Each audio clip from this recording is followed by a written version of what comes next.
বাবার সামনে কি কিনজন কিভাবে কমার কথা, যে জামা কাপড়ের ভিতরে যে একটা পরে ওইসব পইরা বাবার সামনে করতো।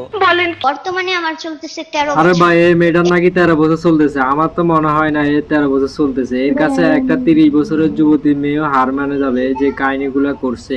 আপনারা পুরো ভিডিওটা দেখলে বুঝতে পারবেন। আর এরকম মেয়ে আছে প্রতি দেশের ঘরে ঘরে কি করতো। আর যখন আর বাবার বাসায় যাইতো তখন মানে বাবার সামনে কি কিনজন কিভাবে কমার কথা, যে জামা কাপড়ের ভিতরে যে একটা পরে ওইসব পইরা বাবার সামনে করতো। আরে ভাই কেমন মেয়ে এটা? এর অপমান আমি সহ্য করব না। বাবার সামনে আমাকে বলে যে আমি 100 পোলার সাথে যদি শুয়ে থাই তার কি তোর কোনো সমস্যা? তখন ওর বাবা পাশের থেকে হাসে কিন্তু কিছু বলে না। বিষয়টা একটু ব্যাখ্যা করবে? আরে ভাই এটা কেমন মেয়ে এবং কেমন বাপ? তার বাপের সামনে নাকি এগুলো বলে? আসলে তার ফ্যামিলিটাই ভালো না, সে ভালো হবে কিভাবে? মানে মানে ইশক, প্রেম, ভালোবাসা।